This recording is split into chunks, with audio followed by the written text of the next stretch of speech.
Hello friends, and welcome to another episode of the Urban Homesteading Channel, Holiday Edition, with Professor DIY, me, Mrs. DIY, and Elpida. Today we're going to have a very short episode for you, celebrating 4th of July. Yay! Happy 4th, everyone. Happy birthday, America. We're going to make an outdoor decoration sign, symbol, whatever you want to call it, item, I don't know what to call it actually. Fine. To celebrate 4th of July, and we're going to talk about how you can adorn it or just leave it as it is, right? So stick around. As always, we're going to show you every step of the way, and we're going to talk about tips and tricks. You are still my favorite viewer, and this is going to be a very 4th of July episode. So today we're going to transform a piece of scrap 1x6, this piece of scrap 1x8 into this beautiful patriotic decor that anyone can do. Stick around. As always, we're going to show you tips and tricks. So we have a stencil, and we purchased the stencil. We could have 3D printed it, but we didn't. And we are going to put it on the top part of the board. This edge is actually square. And we're making a mark.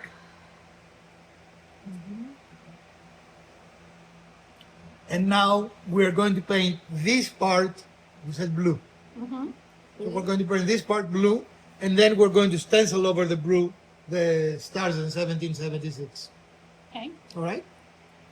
So we start by putting painter's tape exactly on the line we drew before. And the next step will be to paint the blue color for our background, right? Yep.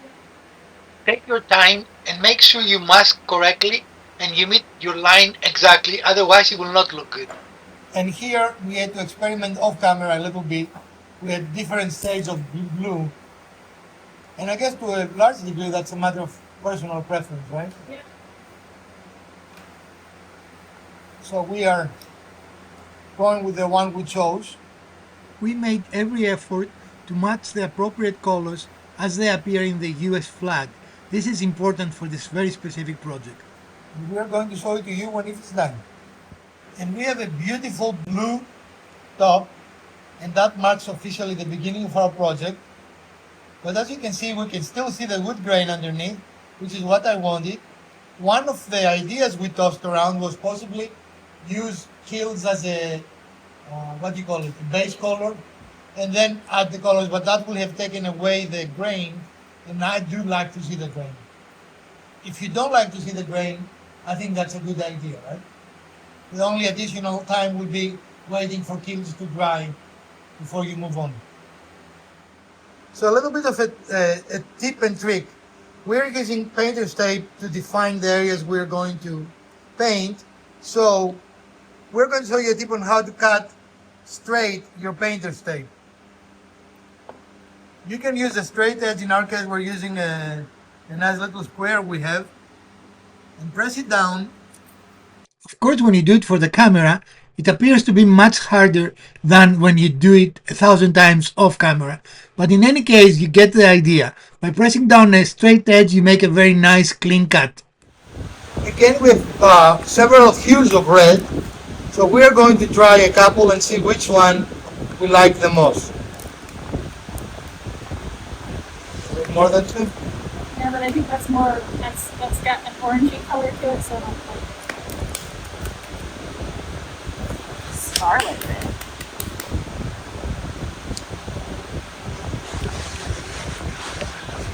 Only on the piece. Again, the idea here is more than personal preference. We want the colors that will match the colors of the flag as close as possible. Of course, it is not 100% possible to match them accurately, but to the best of our ability and the best of the colors that we have available to us, we're doing our best to be very faithful to the colors of the flag. Don't like it? Well, I think that one's a little too orange.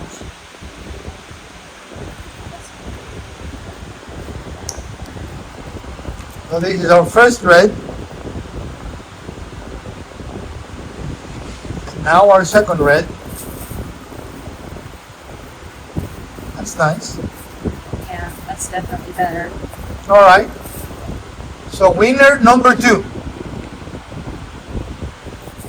And slowly but steadily start saying safe, right? Another option to do that is actually cut those 4 pieces, right? Yeah, and then join them back together. Or if you don't have a table, so just go and buy small pieces of wood at the, They come in approximately that size already. yeah. So there are many options.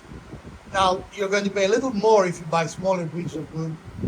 Or we're using remnants of a 1x6, I believe, right? Or a Like a 1x8.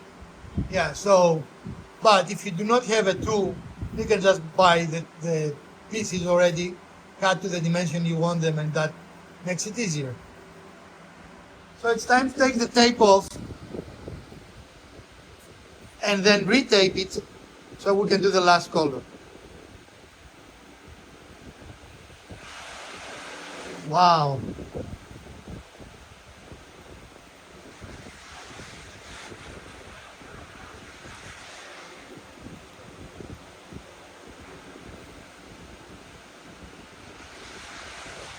I'm not really sure why we cannot leave it like this. That cannot be the white. This is not the white you're looking for.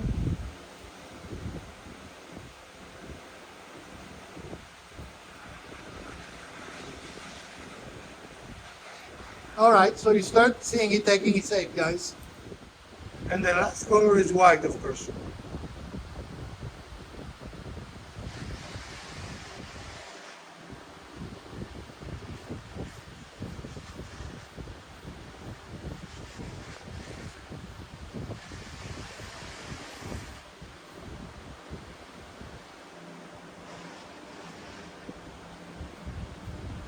I'm using the same technique so that we get the same depth of color that we have on the other ones. And again, if you didn't want to have the wood grain showing, which I do, you should cover the whole piece with kilts first and then apply colors, right? Right. And maybe double kilt the white part, so it will be darker. Not darker, whatever. Thicker. Yeah, less transparent. Again, painter's tape to hold our stencil together. And we are getting ready to start the stenciling.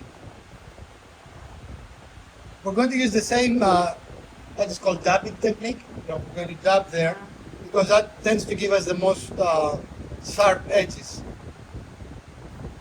There are stenciling brushes, but we don't have one. So we're going to use the dabbing method. The world-renowned dabbing method of stencilizing.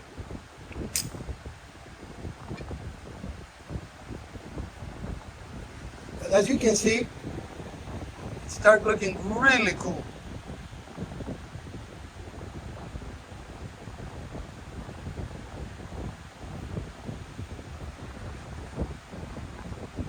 Now this will take some time, so we're not going to sit here and watch this happening, but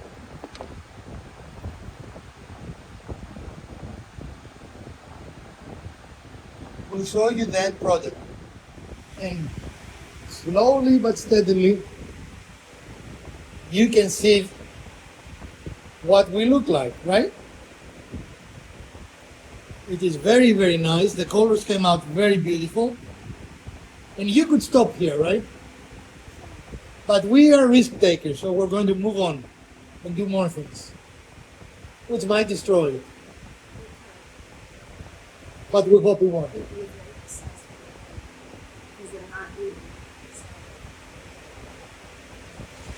All right, so let's move to the next step. In the colors, we want to have it having the illusion that the boards are separated, that we use different boards, right?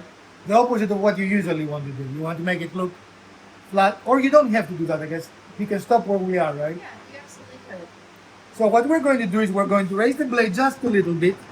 This is the technical term, just a little bit. And we're going to go through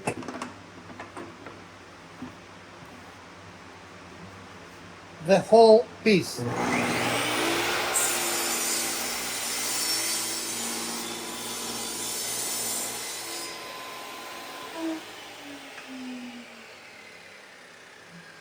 Now, I was stupid. I didn't do it correctly. We're not going to go through the whole piece.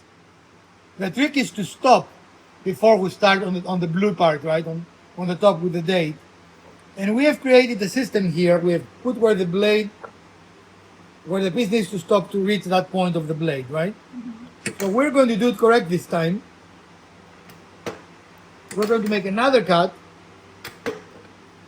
And we're going to stop when we're supposed to stop.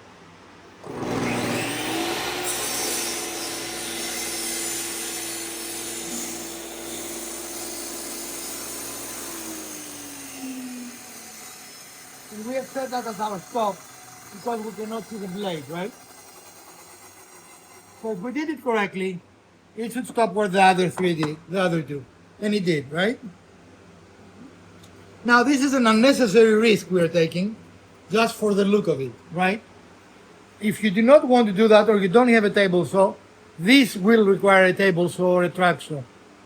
If you are very brave, a track saw will do it. But the table saw is a better tool for this, right?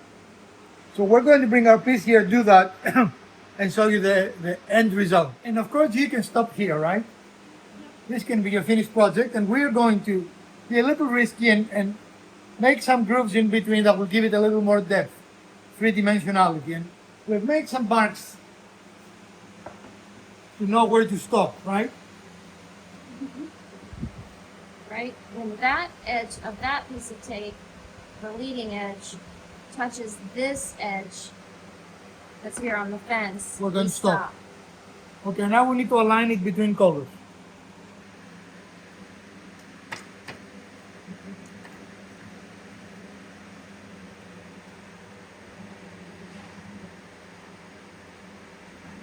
You happy there? You want the blade to be In the middle. in the middle, yeah.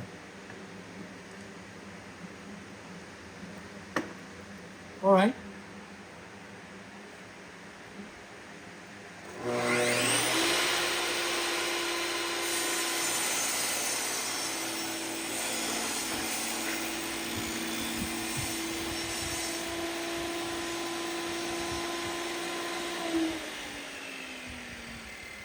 We stop like before our mark, right? Pretty good, I would say. Then we're going to make one here, right? All right, so now we need to make the second alignment. We'll have a 3 total to do. And we don't need to see all of those. No, but just 3 total, and then we'll come back and show you the finished result. And here is the finished product. And I think these lines give it some definition. What do you guys think? Yeah, it's nice. And I'm going to use one of my favorite tools, which is this, to make sure there are no dust particles left.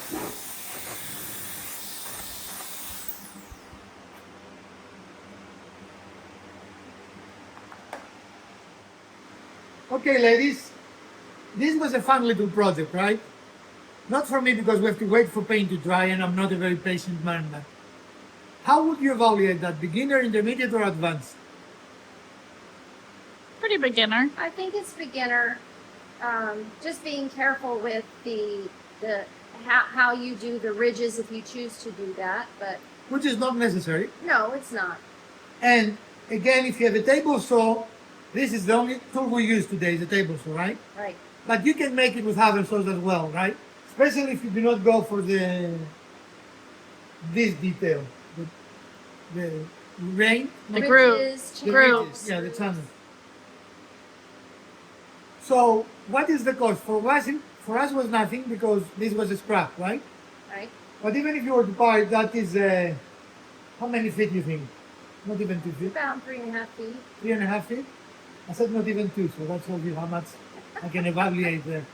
So it will be a part of the board, right? So a $5 or $6 project. Yeah, and you can make it at any scale. You can make it much smaller piece if you wanted to hang it on the wall or Or put it over your fireplace. mount it on a something out on your porch. But We like the big one. It's kind of a banner that you can see from the street of our front porch. Absolutely. So we use two necessary tools for this project. A table saw and patience.